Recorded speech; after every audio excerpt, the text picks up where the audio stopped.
ते देखील मागे घेण्याच्या संदर्भामधला निर्णय आज आमच्या बैठकीमध्ये झाला आहे. त्याच्यासाठी स्वतः गुट्टे साहेब आणि विटेकर साहेब पुढाकार घेऊन आता ती प्रोसिजर पूर्ण करतील.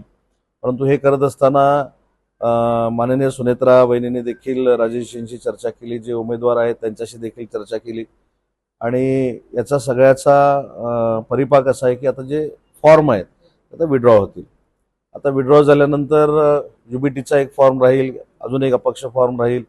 या संदर्भात काय निर्णय घ्यायचं, कशा पद्धतीनं निवडणूक लढवायची याची स्ट्रॅटेजी देखील आता आम्ही सगळ्यांनी बसून फायनल केलेली आहे.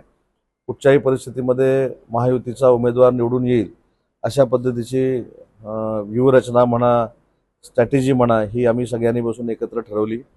आणि आपल्या मनामध्ये जी काही शंका होती की असे सगळे एकत्र बसणार की नाही बसणार, आज सगळे एकत्र येऊन आमचे जे शहीद भाई आहेत त्यांच्या विजयाचा संकल्प सगळ्यांनी केलेला आहे आणि उद्यापासून ही सगळी मंडळी एकत्र कामाला लागतील आणि फार मोठ्या मताधिक्यानं महायुतीचा उमेदवार आमचा निवडून येईल.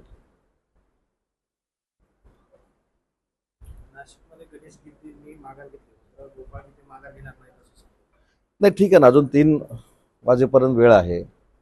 3 वाजेपर्यंत काही गोष्टी क्लिअर होतील.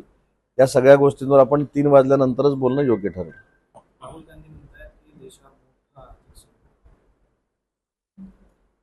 नाही, राहुल गांधींचं म्हणणं आहे की देशावर संकट आहे. ते कुठं देशात बोललेत की बाहेर जाऊन बोललेत? कारण ते शक्यतो देशाची बदनामी बाहेर जाऊन जास्त करतात.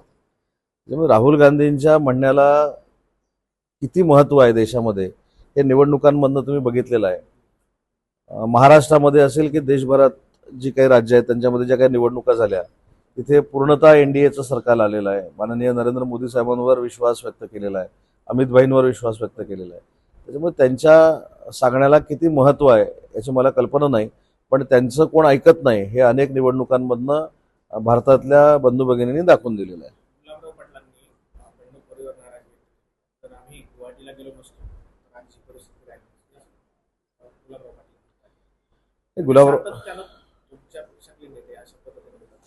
गुलाबराव पाटील साहेब काय बोलले मला माहित नाही.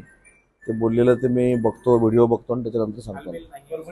परभणीतल्या बैठकीत नेमकी काय चर्चा झाली आणि काय निर्णय झाला? परभणीतल्या बैठकीमध्ये महायुतीचे उमेदवार फार मोठ्या मताधिक्याने निवडून आले पाहिजेत अशा पद्धतीचा संकल्प सगळ्या महायुतीच्या नेत्यांनी केलेला आहे. मी सांगितलं, परभणीच्या बाबतीमध्ये गैरसमजातनं जो राष्ट्रवादी काँग्रेस पार्टीचा फॉर्म भरलेला होता त्या संदर्भात राष्ट्रवादी काँग्रेस पार्टीच्या राष्ट्रीय नेत्या ज्या आहेत, अध्यक्ष आहेत, सुनेत्रा वहिनींनी देखील राजेशजींची चर्चा केली, गुट्टे साहेबांची चर्चा केली. माझ्यासमोर तटकरे साहेब जे प्रदेशाध्यक्ष आहेत त्यांची देखील चर्चा झालेली आहे. आता देखील माझी थोड्या वेळापूर्वी तटकरे साहेबांची चर्चा झालेली आहे. त्याच्यामुळं महायुती म्हणून आम्ही एकसंघ राहण्याचा निर्णय जो नेत्यांना अपेक्षित आहे तो आम्ही घेतलेला आहे. म्हणूनच आम्ही सगळे तुम्हाला इथे दिसतोय. आणि आता 11 वाजता फॉर्म मागे घ्यायची प्रक्रिया ही सुरू झालेली आहे. आता ही पत्रकार परिषद संपली की दोघे जाऊन तो फॉर्म मागे घेण्याची प्रक्रिया पूर्ण करतात. बंडखोर उमेदवारांसोबत आपलं काही बोलणं झालं आहे? त्यांना भेटणार आहात? नाही, आवश्यकता भासली तर भेटेन ना मी. पण आता जर राष्ट्रवादी काँग्रेस पार्टीच्या उमेदवाराची जबाबदारी जर विटेकर साहेबांनी घेतलेली आहे तर मला काय त्यांच्याशी बोलायची आवश्यकता नाही. माझं विटेकर साहेबांची चर्चा झालेली आहे. राष्ट्रवादीच्या बंडखोर उमेदवाराबद्दल बोललं जाते, पण भाजपकडून एक उमेदवारी अर्ज आहे. नाही, भारतीय जनता पार्टीकडनं जरी उमेदवारी अर्ज असेल तर भारतीय जनता पार्टीच्या नेत्या इथे बसलेल्या आहेत, त्यांचे पदाधिकारी आहेत, ते जबाबदारी घेतील. दोन्ही आमदारांची नाराजी दूर झाली? नाराजी नव्हतीच. भाजप घटक पक्षांना माझ्या काही नेत्यांनी माझा आत्मविश्वास कमी केला असं महेंद्र दळवींना नाव न घेता महेंद्र दळवी यांची जाऊ देव, माझ्यावर टीका कोण काय करता. आता कोकणातला विषय परभणीत कुठं, तिकडे जाईन मी, तिकडे कोकणात बघेन माझ्यावर नाराज कोण असेल तर माझ्यावर का नाराजी आहे, कशासाठी नाराजी आहे ते बघेन ना मी. भाजप घटक पक्षांना संपवते असं अब्दुल सत्तार म्हणाले. 4 दिवसापूर्वीची ही चर्चा होती. त्याच्यानंतर अब्दुल सत्तार साहेबांची देखील भेट झालेली आहे. मी तुम्हाला एवढंच सांगतो की परभणीच्या संदर्भातला जो काही निर्णय आहे तो सांगण्यासाठी आम्ही पत्रकार परिषद घेतलेली होती. बाकीच्या सगळ्या विषयांवर आपण 3 वाजल्यानंतर बोलू. भाजपचे नगरसेवक आहेत त्यांची 11:30 वाजता बैठक होणार असल्याची माहिती मिळते शहरात. काय ते? भाजपचे जे नगरसेवक आहेत बंडखोर उमेदवार बैठक घेणार आहेत. नाही, याच्यामध्ये मी तेच तुम्हाला सांगितलं की भारतीय जनता पार्टी असेल, शिवसेना असेल किंवा राष्ट्रवादी काँग्रेस पार्टी अजितदादांची असेल, या संदर्भामध्ये एकसंघपणानं पुढे जायचा ज्यावेळी निर्णय होतो त्यावेळी ह्या सगळ्या गोष्टी कालपर्यंतच्या होत्या. आज त्याच्यामध्ये प्रचंड परिवर्तन झालेलं आहे. म्हणूनच सगळे आम्ही एकत्र बसलेलो आहोत. आता बांगरसाहेब देखील या ठिकाणी आलेले आहेत.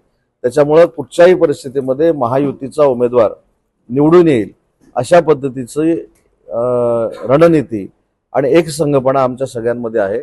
भारतीय जनता पार्टीच्या नगरसेवकांची जर बैठक असेल तर ती महायुतीच्या दृष्टीनं सकारात्मकच होईल. अजिबात चिंता करण्याची आवश्यकता नाही. आणि त्याच्यासाठी मेघनाताई इथं आहेत आणि वरपुडकर साहेब देखील इथं आहेत. जळगावमध्ये मोठ्या राजकीय घडामोडींना वेग येताना पाहायला मिळाला. शिवसेनेच्या बंडखोर उमेदवार रेश्मा काळे सहलीवर रवाना झाल्याची माहिती आहे. आता जे मला माहितीच नाही त्याचं उत्तर मी कसं देऊ शकतो. मी माहिती घेतो जळगावची, जळगावला काय झालंय, कशा पद्धतीनं झालंय, महेंद्र दळवी साहेब काय बोलले. बघा, मी थेट जे आलो ते इथं आलो, आमच्या सगळ्या लोकांची बैठक घेतली आणि परभणीच्या संदर्भामध्ये काय निर्णय झालाय यासाठी आपण चर्चा करतो. आता जळगावमध्ये काय झालेलं आहे, जळगावमध्ये काय झालेलं नाही किंवा सिंधुदुर्ग शिवसेनेचे संकट हो, पण आता मला तुमच्याकडनं कळलं ना की जळगावमध्ये असं असं झालेलं आहे. मी तिथल्या लोकांची चर्चा करतो.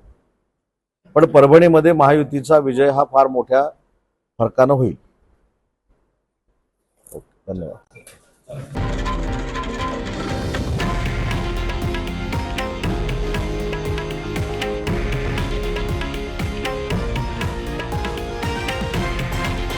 हे आहे देशातील नंबर 1 न्यूज नेटवर्क आणि आपण पाहत आहात TV9 मराठी, एकमेव.